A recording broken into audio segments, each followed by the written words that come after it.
sekali sudah meluangkan waktu untuk mengikuti diseminasi budaya positif yang terkait dengan pelaksanaan tugas kami di dalam CCP. Bapak Ibu Guru, perkenankan saya mendiseminasikan untuk materi budaya positif. Ini dari saya. Tujuan dari diseminasi ini adalah menyebarkan informasi dan pengetahuan secara efektif dengan cara yang mudah dipahami sehingga bisa menumbuhkan budaya positif di sekolah dengan membimbing dan mengarahkan siswa untuk melakukan kebiasaan yang positif sesuai dengan keyakinan kelas yang telah disepakati bersama.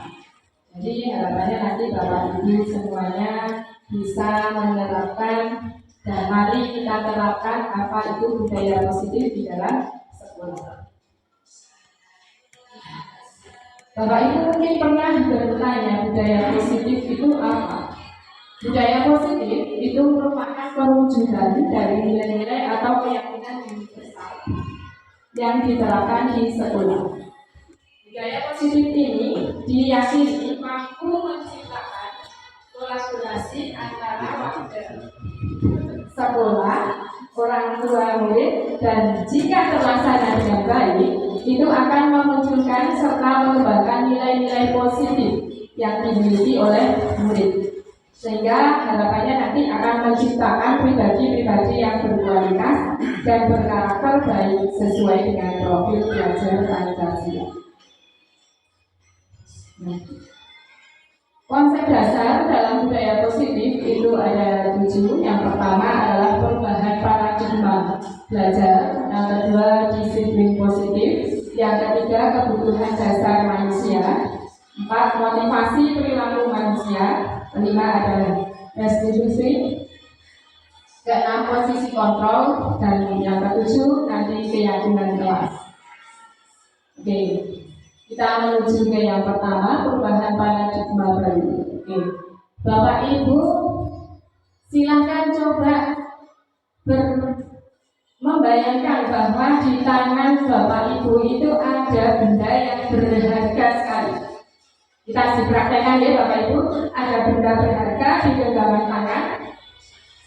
Kira-kira nanti kemudian teman di sebelahnya berusaha untuk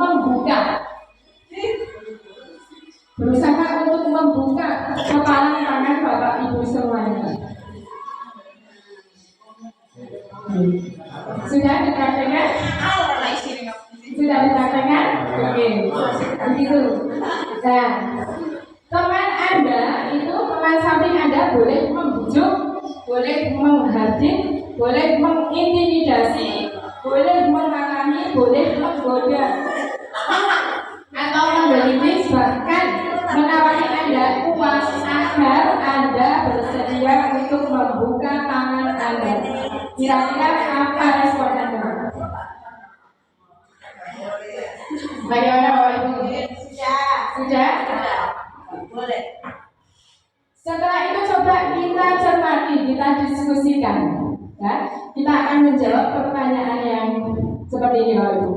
Apakah Anda atau teman Anda membuka kepala tangan Anda? Tidak. Mengapa? Saya mempertahankan. Ya, karena mempertahankan ya, karena isinya barang berharga. Kalau isinya tidak begitu berharga, tentu saja kalau diiming-imingi tak naik duit saya ketemu membuka kepalanya, kita mau apa tidak Bapak Ibu? Mau ya, lumayan karena nilainya lebih besar dari barang yang kita genggam. Kemudian yang kedua, apakah Anda atau B menutup kepala tangan Anda? Yang apa tadi mari berusaha untuk menutup ya, tidak membuka. Mengapa? Apa alasan Anda?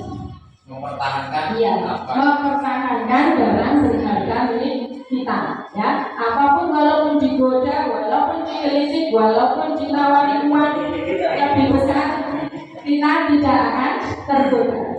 Nah, dalam kegiatan tersebut sesungguhnya siapa sih yang memegang kendali atau Kontrol untuk membuka atau menutup kepalan tangan Bapak Ibu. Kita sendiri.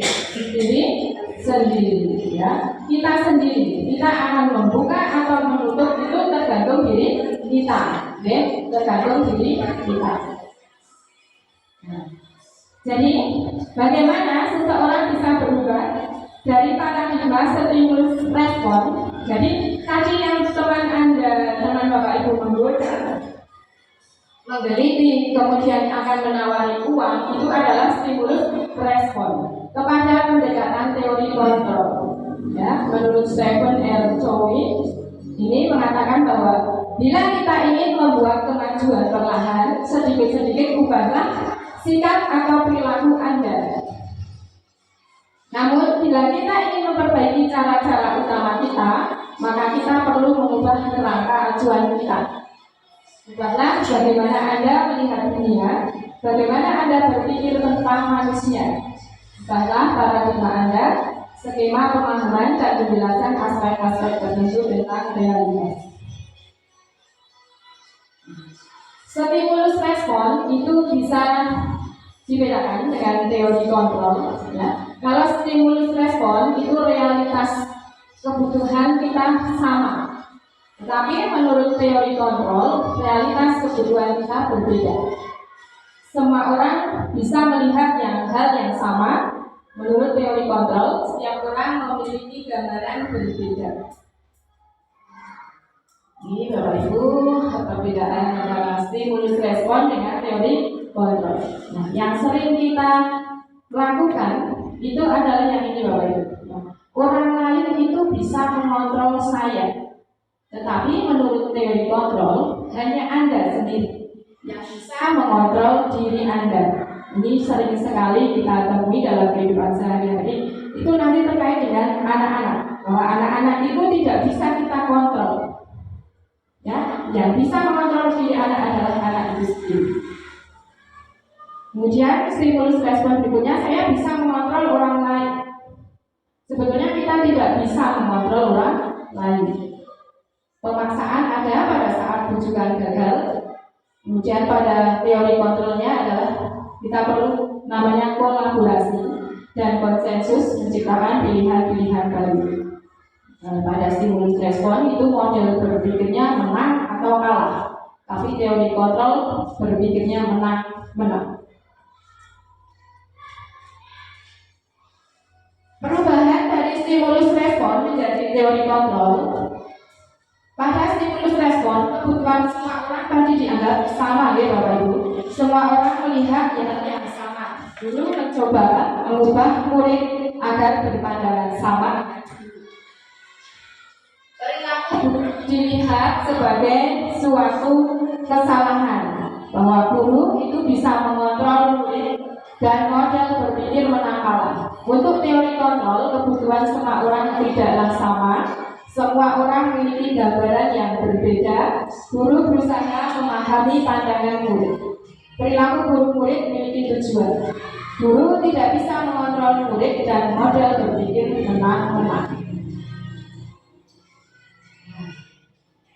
Itu tadi tentang perubahan paradigma. Bapak Ibu, yang kedua mengenai disiplin positif. Menurut Bapak Ibu, disiplin itu biasanya berkaitan dengan apa Bapak Ibu? Satu, ya. Apalagi mentaati peraturan. Maka disiplin itu cenderung diartikan sesuatu yang dilakukan seseorang pada orang lain untuk mendapatkan kepatuhan. Kecenderungan tersebut haruslah diubah Bapak Ibu. Sebagai pendidik, kita harus menciptakan anak-anak yang memiliki disiplin diri yang berasal dari dalam diri. Ya, ada namanya motivasi intrinsik.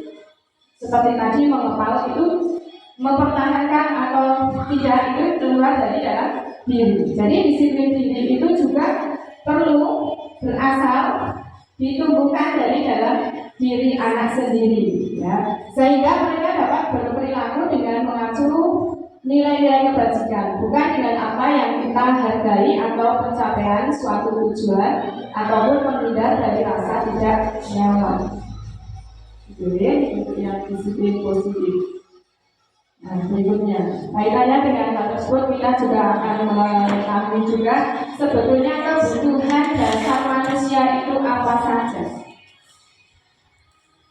Seluruh perilaku yang dilakukan murid memiliki kebutuhan dasar tertentu. Jadi murid itu cenderung kalau melakukan sesuatu karena ada alasannya, ada kebutuhan dasar yang tidak terpenuhi.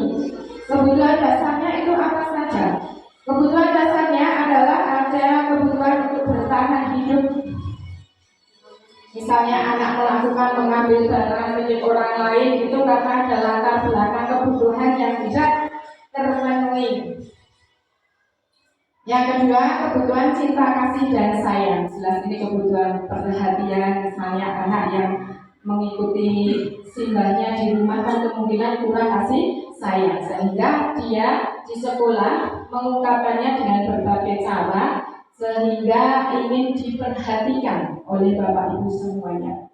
Yang ketiga, kebutuhan penguasaan, yaitu ingin pengakuan atas kemampuan. Kadang anak-anak itu pengen diakui bahwa saya mampu melakukan ini, saya bisa melakukan ini, ingin butuh pengakuan atas kemampuan yang dimiliki. Kemudian kebutuhan kebebasan, yaitu kebutuhan akan pilihan. Yang terakhir ada kebutuhan kesenangan. Anak-anak itu melakukan kalau usil itu karena pengen senang-senang. Jadi kita juga sebetulnya harus jeli sampai ke situ apa sih alasan yang mendasari perilaku anak, ya, karena adanya beberapa kebutuhan dasar yang tidak terpenuhi oleh si anak. Berikutnya ada motivasi perilaku internal. Untuk menghindari ketidaknyamanan atau hukuman, murid itu bertanya, apa yang akan terjadi apabila saya tidak melakukannya? Hal tersebut merupakan motivasi eksternal. Yang kedua, untuk mendapatkan imbalan atau penghargaan dari orang lain, murid bertanya, apa yang akan saya dapatkan apabila saya melakukannya? Hal tersebut juga merupakan motivasi eksternal. Artinya anak melakukan sesuatu karena ada pengaruh atau motivasi luar, bukan dari dalam diri anak itu sendiri. Karena diiming-imingi, karena akan diberi hadiah, karena akan diberi penghargaan, karena akan diberi pujian. Nah, itu seperti itu. Yang ketiga, untuk menjadi orang yang mereka inginkan dan menghargai diri sendiri dengan nilai-nilai yang mereka percaya, murid itu akan bertanya, akan menjadi orang yang seperti apa jika saya melakukannya? Hal ini yang merupakan motivasi internal, motivasi yang timbul dari dalam diri anak tersebut.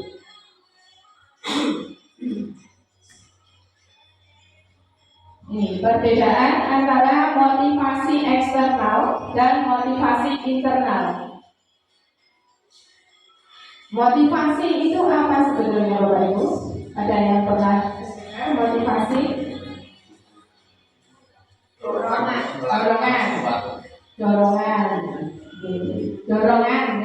Dorongan yang timbul pada diri seseorang secara sadar atau tidak sadar untuk melakukan suatu tindakan dengan tujuan tertentu. Ini pengertian motivasi menurut KBBI. Nah, motivasi itu sendiri ada dua macam. Yang pertama motivasi ekstern. Yang kedua motivasi intern. Motivasi ekstern itu yang seperti apa?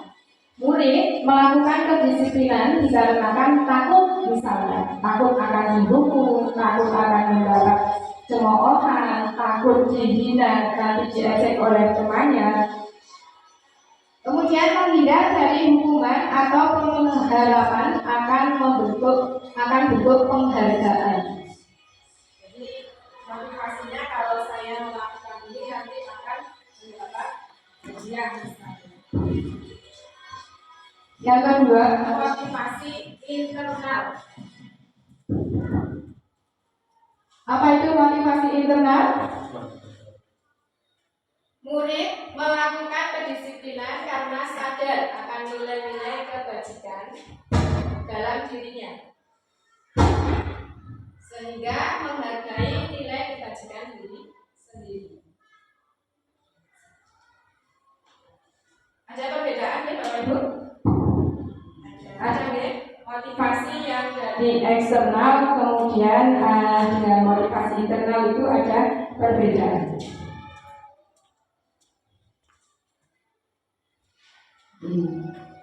Yang kelima, kita sampai kepada restitusi. Budaya positif yang kelima adalah restitusi. Bapak Ibu pernah mendengar kata restitusi Bapak Ibu? Mana Bu? Di sini. Ada Bapak Ibu yang lain sudah pernah? Di PLN ya, bagi Bapak Ibu yang sudah mengerjakan PLN itu juga ada restitusi. Apa nih sebetulnya restitusi itu Bapak Ibu? Ada yang sudah membaca dari PLN mungkin bisa menginformasikan? Suatu dialog Dialog yang terjadi antara murid dengan guru, bahwa murid menuju kesuksesan dari posisi gagal menjadi posisi sukses. Ada jawaban yang lain Bapak Ibu? Belum ya, cukup ya berarti. Nah, sebetulnya apa sih itu restitusi? Restitusi adalah proses menciptakan kondisi bagi murid untuk memperbaiki kesalahan mereka, sehingga mereka bisa kembali kepada kelompok mereka, diterima oleh kelompok mereka dengan karakter yang lebih kuat. Restitusi. Nah, apa saja sih yang akan kita pelajari di restitusi ini Bapak Ibu?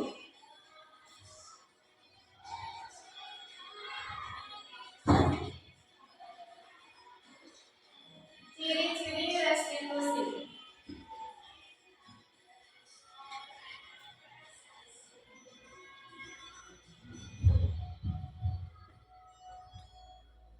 Ciri-ciri restitusi. Restitusi itu yang pertama menguatkan dan fokus pada solusi.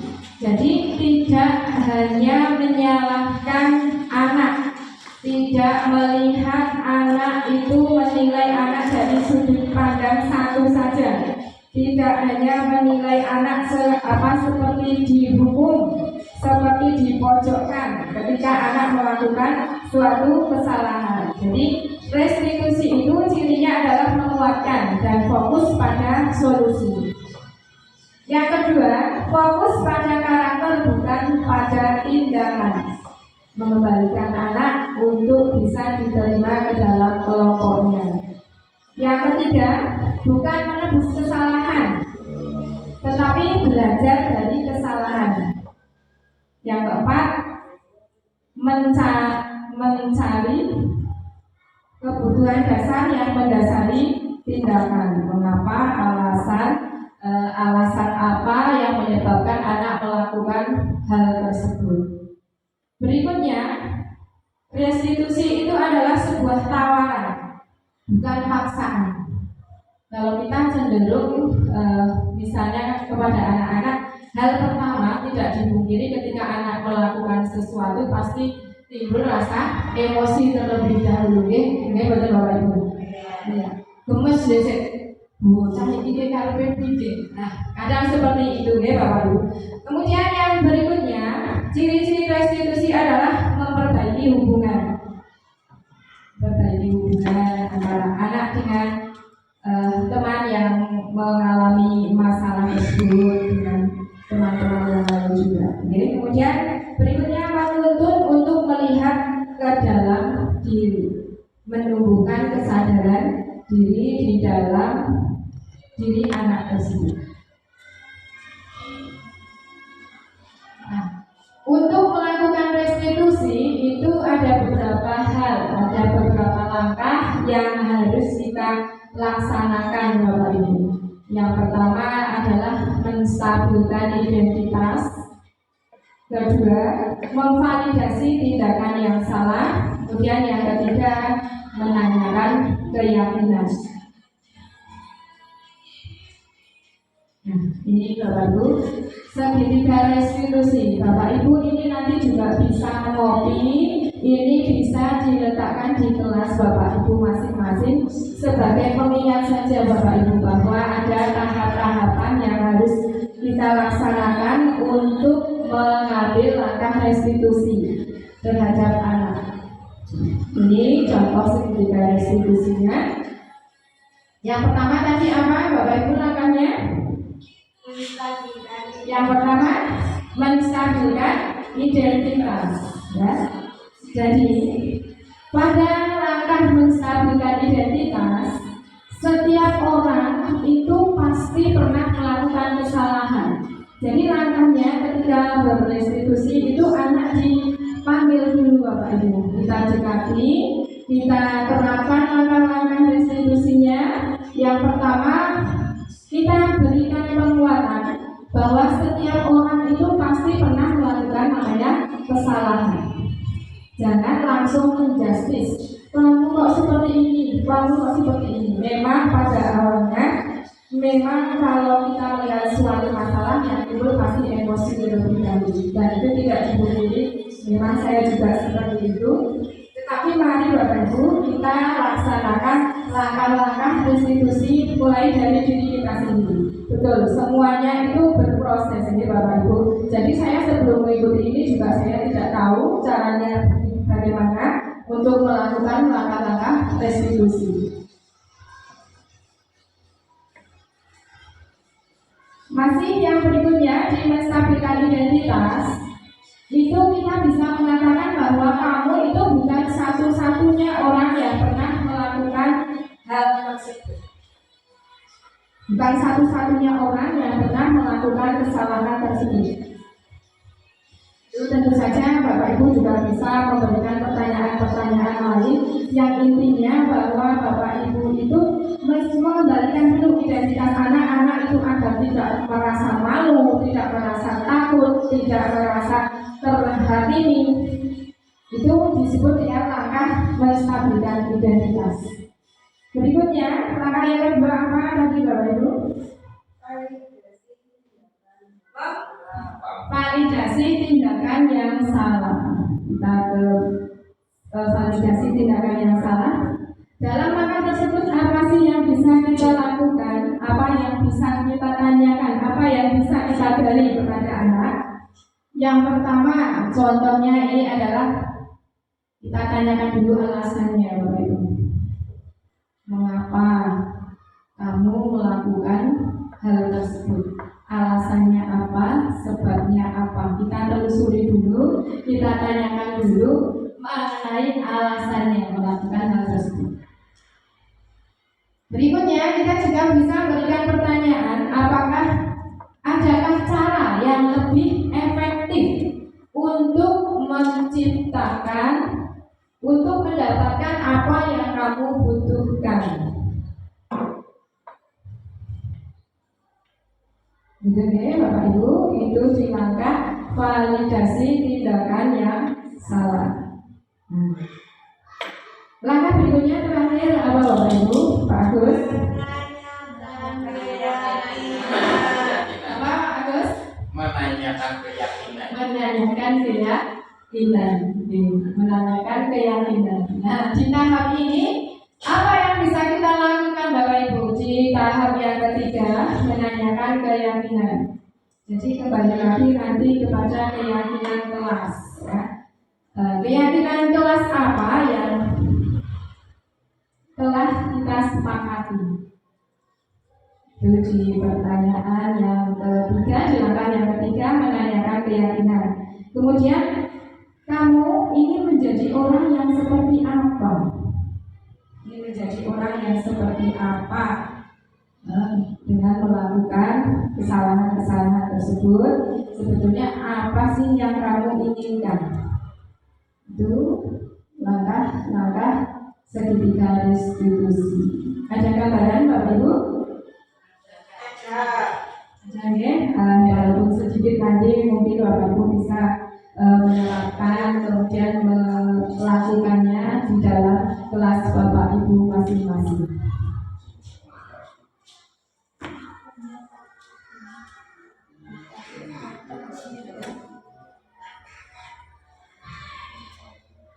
Oke, Bapak Ibu, nanti ini juga bisa ditempel di kelasnya Bapak Ibu masing-masing sebagai pengingat saja ketika kita menemukan anak-anak yang bermasalah, kita bisa melakukan restitusi dengan langkah-langkah tersebut.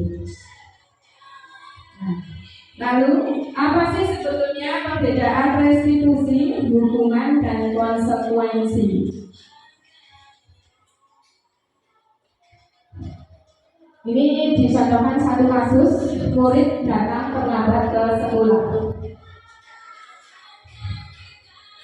Kalau hukuman, murid misalnya disuruh berdiri di depan kelas, Bapak Ibu, kemudian disuruh mencatat yang sebanyak-banyaknya, kemudian ada guru marah-marah ke murid. Kemudian murid disuruh menulis, saya tidak akan terlambat lagi sebanyak 100 kali. Pernah dengar kasus seperti itu, Bapak Ibu? Pernah melakukan juga? Sejarahnya dulu pernah seperti itu, tapi ternyata ini adalah sebuah bentuk hukuman pada murid, Bapak Ibu. Apalagi telat terus, terus ini WC. Nah, itu juga pernah ya seperti itu. Itu salah satu jenis hukuman pada kasus murid yang datang terlambat ke sekolah. Lalu bagaimana dengan konsekuensi, Bapak Ibu? Konsekuensi.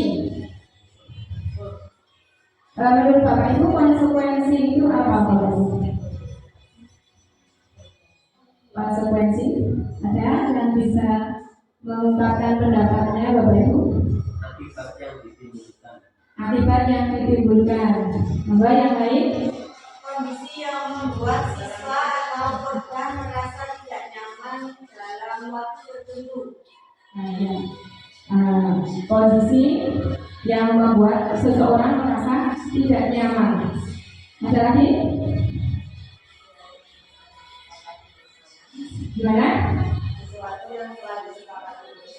Sesuatu yang telah disepakati bersama. Coba kita akan lihat, Bapak Ibu. Dalam satu kasus murid datang terlambat sekolah, konsekuensi yang bisa kita terapkan, yang pertama adalah guru berikan konsekuensi berada di dalam kelas selama jam istirahat. Kalau kita lihat ini artinya bentuk tanggung jawab, ya. Yang tidak, kalau hukuman berbeda, hukuman itu yang tidak ada hubungannya dengan kasus tersebut. Kalau konsekuensi itu berhubungan dengan kasus tersebut menuju anak menjadi lebih baik. Hukuman itu biasanya hukuman wong nanti orang nulis 100 hubungannya berikut, betul? Iya, tidak nyambung. Makanya ini disebut sebagai hukuman. Konsekuensi yang kedua itu alternatifnya guru tegas dan murid menghormati peraturan.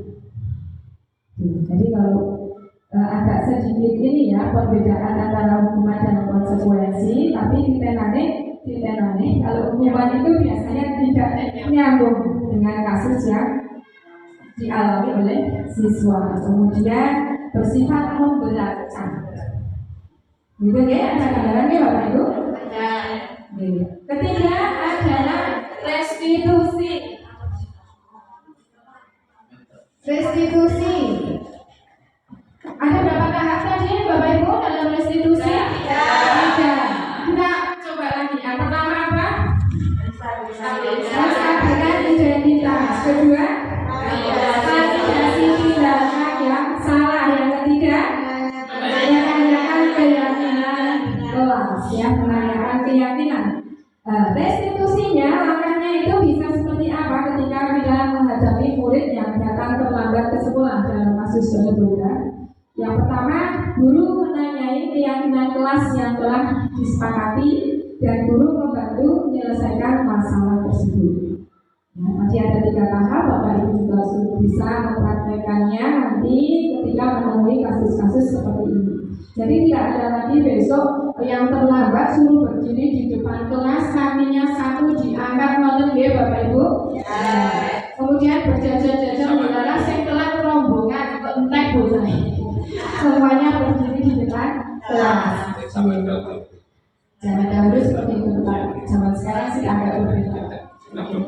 Berikutnya, jangan lupa.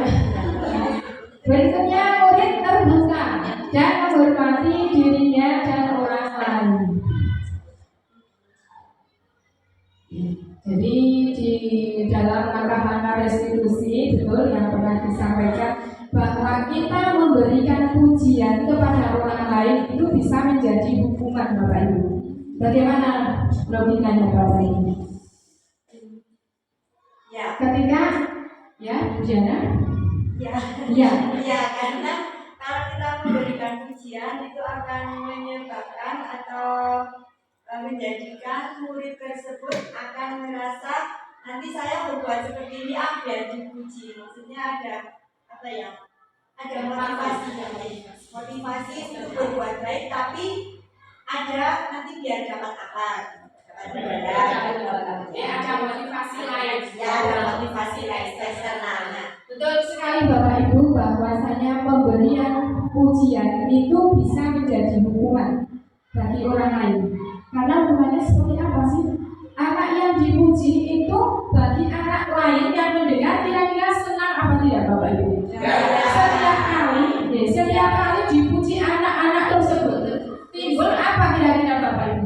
Timbul kecemburuan, timbul sakit hati, Bapak Ibu. Benar? Ya, sakit hati itulah yang menjadi hukuman bagi orang lain. Merasa kurang diperhatikan. Jadi Bapak Ibu, mulai sekarang mari kita berikan pujian kepada anak itu sewajarnya saja. Jangan berlebihan. Karena berlebihan itu ternyata menjadi hukuman bagi siswa lain.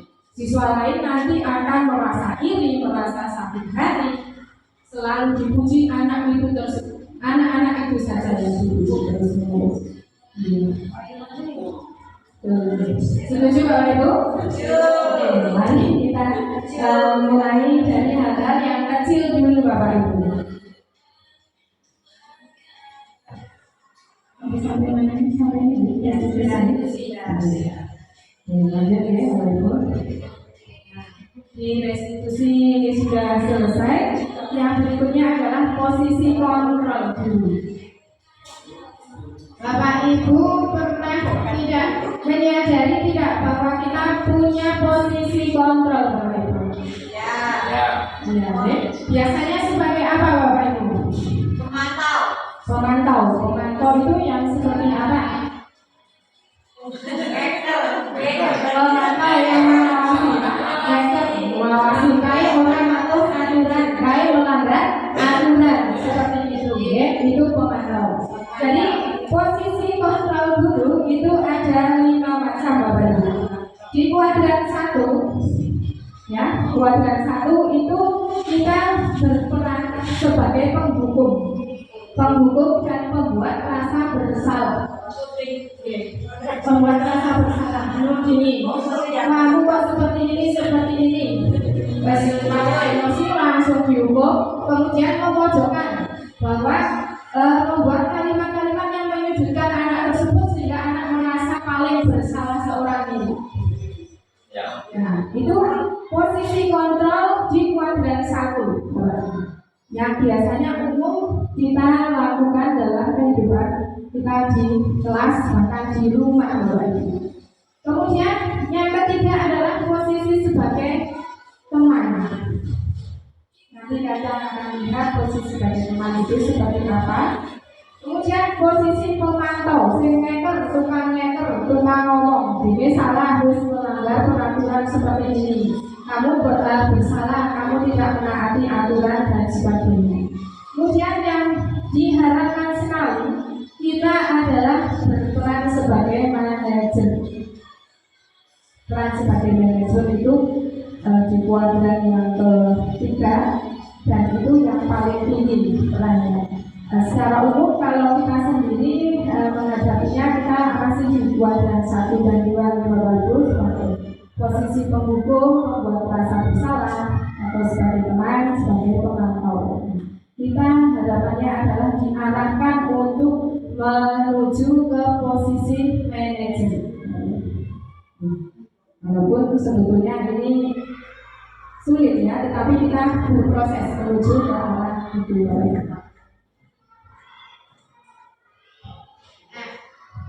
Berikut adalah beberapa contoh posisi kontrol guru. Tadi kasusnya adalah murid tidak memakai atribut lengkap saat upacara bendera. Nah, posisi sebagai penghukum itu seperti apa kira-kira Bapak Ibu? Langsung dikon baris dengan pancana yang tidak lengkap, dibariskan tersendiri. Nah, karena langkah seperti itu Bapak Ibu? Setuju? Nah, ini artinya kita masih berada di posisi kontrol sebagai penghukum Bapak Ibu. Sarjana tidak ada yang boleh tapi otomatis pada sendiri karena sudah terbiasa seperti itu, ya, sebagai penghukum. Kemudian kalau pembuat rasa bersalah, berapa kali sih ibu bilang sama kamu, ibu kecewa sama kamu dan sebagainya, itu menyebutkan anak Bapak Ibu, ya, menyebutkan anak merasa seolah-olah paling bersalah sendiri, paling dosa. Padahal itu ternyata orang tuanya yang belum menyiapkan pakaiannya, membuat rasa bersalah. Kemudian sebagai teman, nah bahasanya kita bisa bedakan sebagai teman. Ya, kamu lagi jangan itu dong. Ayo gabung dengan yang lain untuk ada ini. Itu bahasa friendly, bahasa anak itu dianggap sebagai teman. Ya, ada keuntungannya juga ada kelebihannya. Nanti Bapak Ibu ketika kita menganggap anak itu terlalu dekat, ya, terlalu dekat, kadang jalan dirangkul ya, itu memposisikan kita sebagai teman, ya. Apalagi kalau anak tersebut sudah belajar dewasa, berarti Bapak Ibu, ya benar, banyak kamera di mana-mana, gawat terus bisa viral itu Bapak Ibu. Ya, artinya berbagai posisi ini akan kita pelajari. Oh iya, saya seperti ini. Nah, posisi yang diinginkan itu seperti apa sih? Oleh apa ini? Ini ya, posisi kontrol yang paling baik. Kemudian sebagai pemantau, kamu sudah melanggar aturan sekolah, tahu konsekuensinya. Nanti saya cek, kerjakan apa yang seharusnya kamu lakukan. Jadi sebagai pemantau itu selalu mengingatkan dengan aturan. Lalu aturannya gimana? Aturannya bagaimana? Nah itu sebagai pemantau. Lalu sebagai manajer itu apa Bapak Ibu? Mari kita sama-sama pelajari karena kita juga masih belajar. Sebagai manajer itu apa? Apakah kamu tahu kesalahan kamu? Apa kira-kira pendapatmu? Bagaimana cara memperbaiki kesalahan kamu? Jadi mengatur anak supaya mencari solusinya sendiri, mengajak anak untuk menemukan solusinya supaya bisa memperbaiki kesalahannya. Itu posisi sebagai manajer. Lagi-lagi kita kembalikan kepada anak, karena yang memegang kendali anak itu, kontrol itu ada di anak tersebut. Ya. Berikutnya. Nah, yang terakhir, keyakinan kelas. Keyakinan kelas. Nah, yang terakhir, lihat saya terakhir. Keyakinan kelas, kalau Bapak Ibu sudah masih ingat ini terakhir, berarti sudah berharga dari tadi Bapak Ibu. Setuju ya? Betul ya? Keyakinan kelas. Nah, apa sih keyakinan kelas? Bedanya apa dengan peraturan kelas Bapak Ibu? Ada yang bisa mengungkapkan pendapatnya? Keyakinan kelas dibuat bersama-sama. Oke. Keyakinan kelas dibuat bersama-sama. Peraturan kelas yang buat anak-anak. Peraturan kelas biasanya dibuat oleh seorang guru. Peraturan yang tidak melibatkan anak, tidak melibatkan mengeluarkan ide atau gagasan.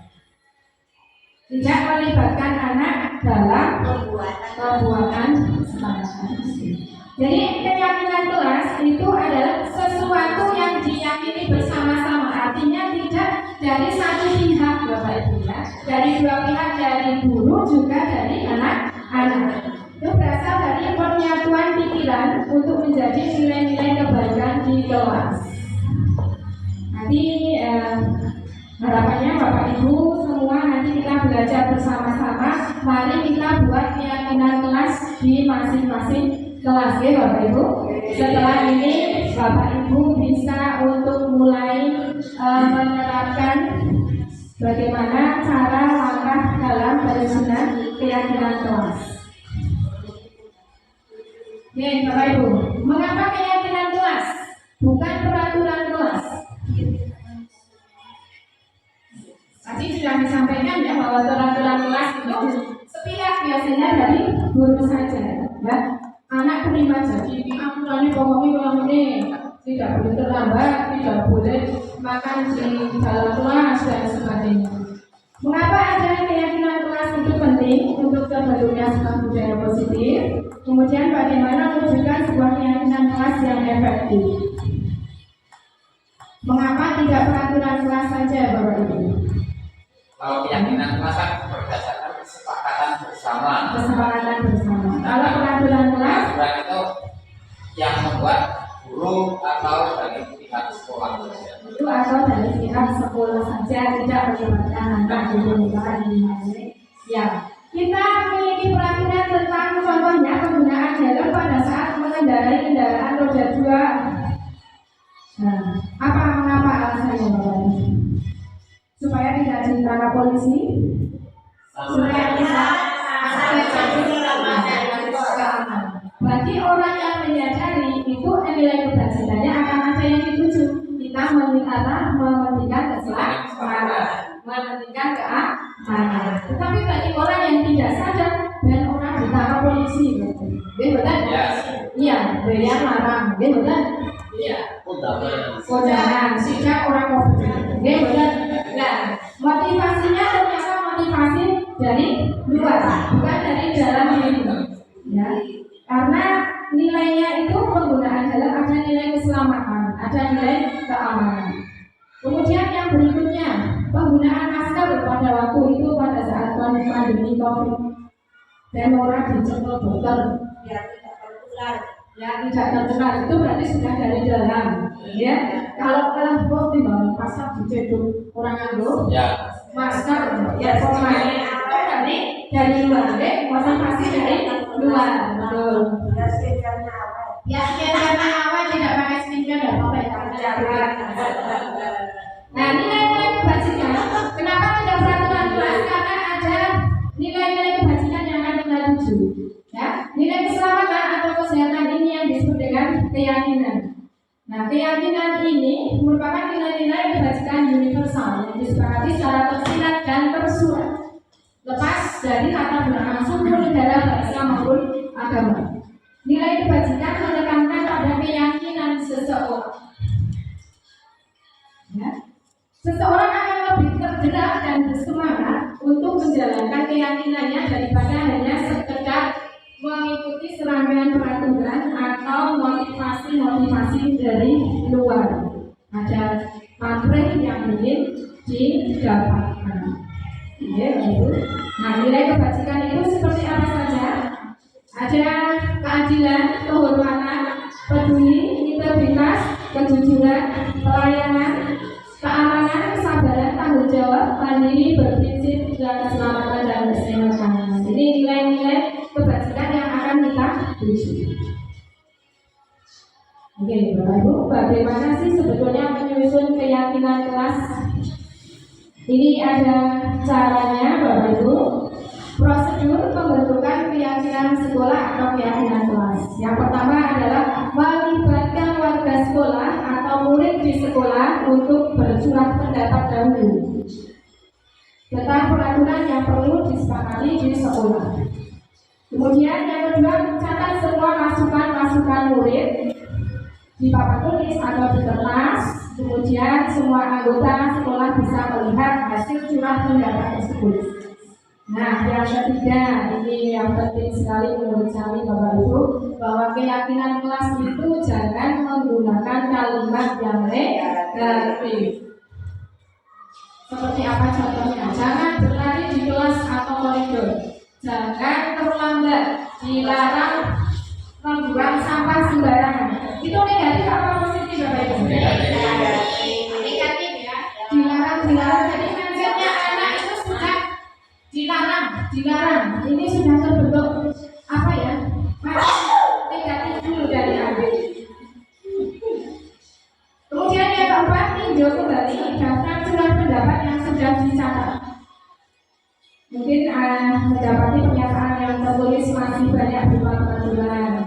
Kemudian yang kelima, tinjau ulang keyakinan sekolah atau kelas secara bersama-sama. Setelah beberapa peraturan telah disatukan menjadi beberapa keyakinan, maka jumlah butir pernyataan keyakinan akan berkurang. Nah, kita kelompokkan. Nah, misalnya pendapatnya ada yang sama, kita buat satu, kita lihat nilai kebajikannya apa, kita kelompokkan. Nah, yang keenam, setelah keyakinan sekolah atau kelas selesai dibuat, maka semua warga kelas dipersilakan meninjau ulang dan menyetujuinya dengan menandatangani. Sebetulnya namanya ada tanda tangan bareng bahwa kita sudah sepakat. Karena ada tanda tangan itu nanti lebih kuat. Kamu pernah menandatangani seperti ini, bisa diingatkan lagi. Begitu fungsinya tanda tangan. Kemudian ya, tanda tangan bahwa anak itu sudah sepakat, sudah setuju terhadap keyakinan tersebut. Yang ketujuh, keyakinan kelas selanjutnya bisa diletakkan di dinding kelas atau di tempat yang mudah dilihat. Wes gawe keyakinan kelas apik-apik hari linggana yang buri lemari. Terbaca atau tidak Bapak Ibu? Yang mudah terbaca. Kalau mungkin malah bisa diletakkan di depan, ya, di papan tulis atau di samping papan tulis. Oke, Bapak Ibu. Nah, kira-kira ada gambaran untuk pembuatan keyakinan kelas Bapak Ibu? Oke, terima kasih. Nah, ini contoh keyakinan kelas Bapak Ibu. Itu kelas 1. Misalnya, setiap anggota kelas perlu belajar. Setiap anggota kelas perlu senam. Nah, senam itu kan luas sekali. Jadi Bapak Ibu kalau peraturan sekolah kan terbatas. Kalimatnya juga biasanya ada unsur yang negatifnya. Kemudian setiap anggota kelas perlu melakukan tugas. Setiap anggota kelas perlu saling menghargai. Nah, menghargai ini sangat luas sekali. Jadi ketika kita buat keyakinan kelas itu sebetulnya jangkauannya luas. Kemudian setiap anggota kelas perlu merasa aman. Ini contoh keyakinan kelas 1. Ini contoh kelas 5. Bisa ini bagi wakil yang kelas rendah ya Bapak. Nah, ini kelas ini selalu bersikap positif, senantiasa menjadi diri terbaik, percaya dan menghormati orang lain serta barang miliknya. Nah, ini yang sulit sekali betul Bapak Ibu. Anak-anak itu karena bukunya dari orang dijenengi ya benar. Di kompornya ini tidak sama, bukunya tidak sama ini tidak sama. Karena belum ada timbul rasa menghargai barang-barang yang dimilikinya. Basicnya hilang ya di mana baik nanti pirang-pirang bina orang bukan orang apa takutnya orang ngasih aku. Ya kalau kaki juga bisa seperti itu karena ini belum menghargai barang-barang yang dimilikinya. Kemudian berkomitmen terhadap setiap tugasnya ini maknanya masih luas sekali. Tapi ada unsur atau nilai kebajikan yang kita ambil dari keyakinan tersebut. Kemudian senantiasa membantu. Ini contoh keyakinan kelas 5. Nah, pembentukan keyakinan kelas atau sekolah ini secara garis besarnya keyakinan kelas itu bersifat lebih abstrak, tadi lebih luas ya daripada peraturan yang lebih rinci dan konkret. Kemudian keyakinan kelas berupa pernyataan universal. Pernyataan keyakinan kelas nantiasa dibuat dalam bentuk yang positif. Besok kalau kita membuat tidak lagi masih mengandung kata-kata yang negatif, dilarang, jangan, dan sebagainya. Kemudian keyakinan kelas hendaknya tidak usah terlalu banyak sehingga mudah diingat dan dipahami oleh semua warga kelas. Peraturannya bawah banget, nanti rong baris. Anak itu bingung ada mewarnai macam lalu nanti saja kadang bingung. Apalagi yang masih kelas bawah itu cukup sederhana saja. Keyakinan kelas sebaiknya sesuatu yang dapat diterapkan di lingkungan tersebut. Kemarin juga ada yang menanyakan Bapak Ibu, kalau guru mapel itu boleh tidak punya keyakinan kelas? Boleh. Boleh? Boleh. Keyakinan pada waktu pembelajaran. Ya, jadi Bapak Ibu yang mapel juga bisa membuat keyakinan kelas atau boleh kolaborasi dengan guru kelas. Oke, boleh kolaborasi dengan guru kelas. Berikutnya, semua keyakinan kelas sebaiknya sesuatu yang dapat diterapkan di lingkungan tersebut. Ya, yang sifatnya bisa diterapkan, bisa dipraktekkan. Kemudian semua warga kelas hendaknya itu berkontribusi dalam pembuatan keyakinan kelas lewat kegiatan curah pendapat. Bersedia meninjau kembali keyakinan kelas dari waktu ke waktu. Jadi keyakinan kelas itu bisa berubah atau tidak, Bapak Ibu? Bisa. Sesuaikan dengan kondisi. Ya, ada tahu keyakinan kelasnya lebih baik. Anaknya padahal berbeda. Situasinya juga berbeda. Wis orang masa pandemi, mikir gawe keyakinan kelas yang berhubungan dengan pandemi. Itu kan artinya keyakinan kelas bisa diubah dari waktu ke waktu. Oke. Sampai pada penghujung acara Bapak Ibu, saya mau cerita kata-kata dari Bapak Menteri Pendidikan kita, Pak Bos Nadiem Anwar Makarim, bahwa apapun perubahan kecil itu, jika setiap guru melakukannya secara serentak, kapal besar bernama Indonesia ini pasti akan bergerak. Setuju Bapak Ibu dengan kalimat Bapak Nadiem Makarim? Artinya kita tidak usah terlalu muluk-muluk untuk melakukan perubahan yang besar. Mulai saja dari diri kita sendiri, kemudian kelas kita, nanti baru berimbas kepada ke sekolah dan yang lain. Kalau semuanya bergerak, insya Allah kapal besar bernama Indonesia ini pasti juga akan bergerak menuju kemajuan.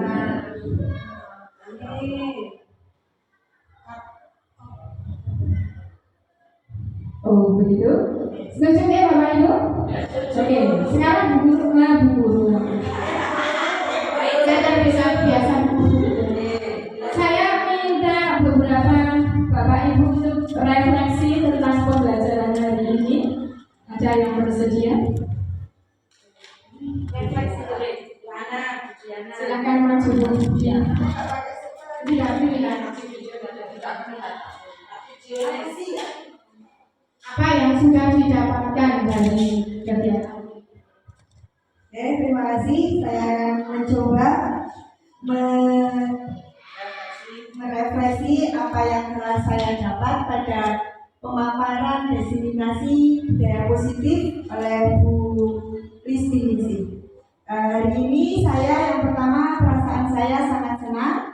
Kemudian yang kedua, saya di sini mendapatkan hal-hal baru, di mana di situ Bu Lis tadi memaparkan tentang budaya positif di lingkungan sekolah atau di lingkungan kelas kita, bagaimana cara kita mengatur anak-anak, bagaimana cara kita membawa anak-anak untuk menuju budaya positif yang akan dijalankan atau akan kita laksanakan di SD kita nantinya.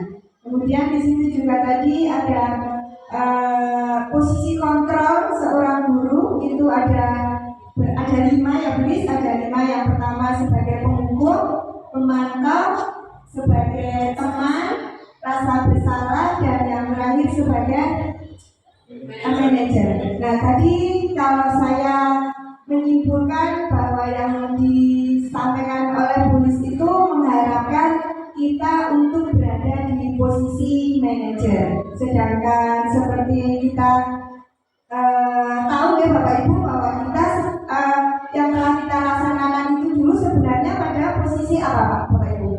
Pengukur dan pemantau. Oke, kita biasanya dalam posisi pengukur dan pemantau. Tapi setelah diseminasi ini diharapkan kita nanti bisa untuk menjadi di posisi manajer. Jadi bisa untuk mengarahkan anak dan semua solusi permasalahan dan pemecahan masalah kita berikan ke anak-anak. Kemudian juga tadi disampaikan juga jadi tahu bagaimana kita untuk menyusun atau membuat keyakinan di kelas kita. Ternyata keyakinan kelas itu harus dilaksanakan atau dibuat secara bersama-sama dengan ide atau gagasan dari murid-murid kita. Jadi kalau dulu kan kita ngerti kita yang bikin, tapi setelah ada pemaparan dari Bu sini, kita menjadi tahu bahwa keyakinan kelas dibentuk harus dengan peserta dilibatkan di dalamnya. Nah, kira-kira hanya itu tulis yang saya serap atau saya dapatkan dari pemaparan tulis hari ini. Terima kasih. Saya akhiri. Assalamualaikum warahmatullahi wabarakatuh. Terima kasih sekali kepada Bu Diana yang sudah moderasi kegiatan hari ini. Kemudian masih satu lagi mungkin Bapak Ibu. Mana? Pak Agus.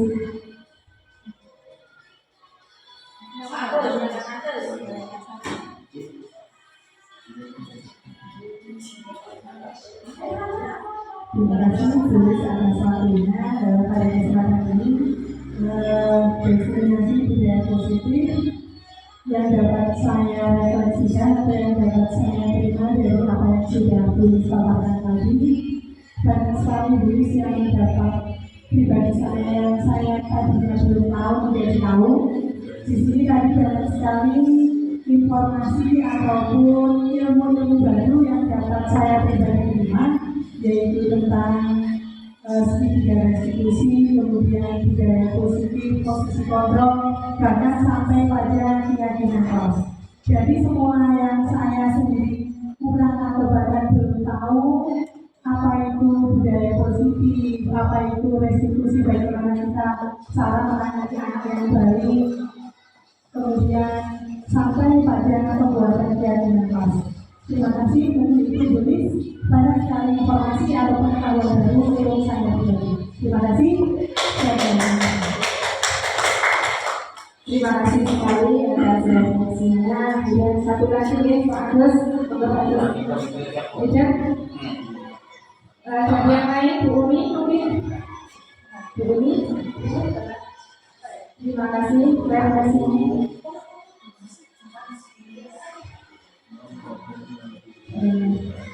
Satu lagi dari Bu Umi.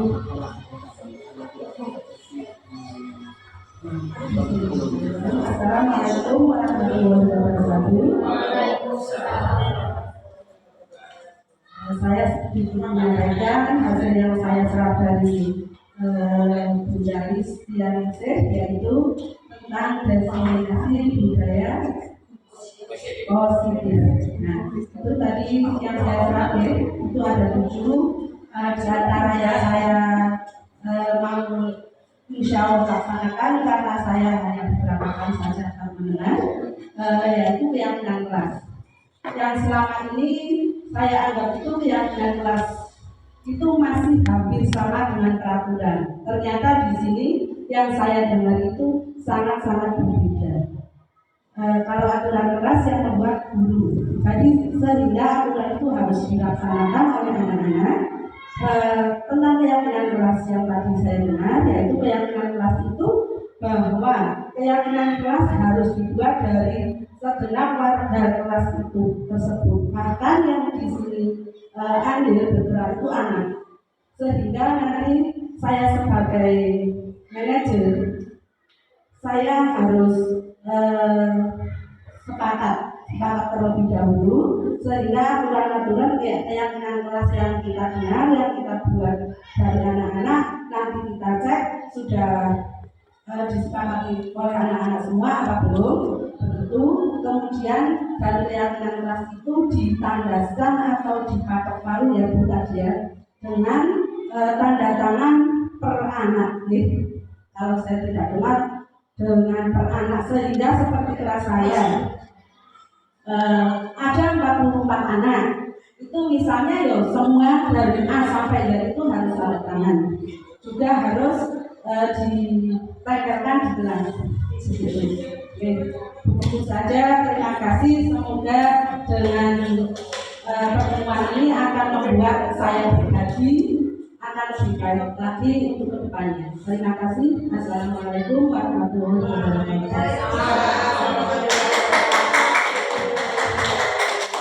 Terima kasih sekali atas referensinya dari ibu semua yang sudah mewakili dari sekolah. Terima kasih sekali, artinya apa yang saya sampaikan sedikit banyak memberikan pemahaman untuk Bapak Ibu walaupun itu sedikit, insya Allah semoga bermanfaat. Kalau ada kebaikannya itu dari Allah Subhanahu Wa Taala, kalau ada kesalahan itu murni dari saya pribadi karena saya kurang belajarnya, kurang dalam memahami materi-materi yang ada di dalam tugas tersebut. Demikian Bapak Ibu.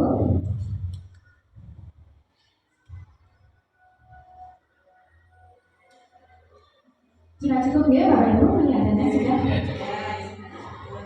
Oke, terima kasih Bapak Ibu, sekali lagi kami ucapkan terima kasih atas waktu yang telah diluangkan untuk mengikuti kegiatan diseminasi budaya positif. Semoga apa yang kami sampaikan memberikan manfaat buat Bapak Ibu semuanya, dan kami berharap ada tindak lanjutnya di kelas Bapak Ibu semuanya, dan sebagai tagihan, artinya kita mari sama-sama kita membuat untuk keyakinan kelas terlebih dahulu, Bapak Ibu.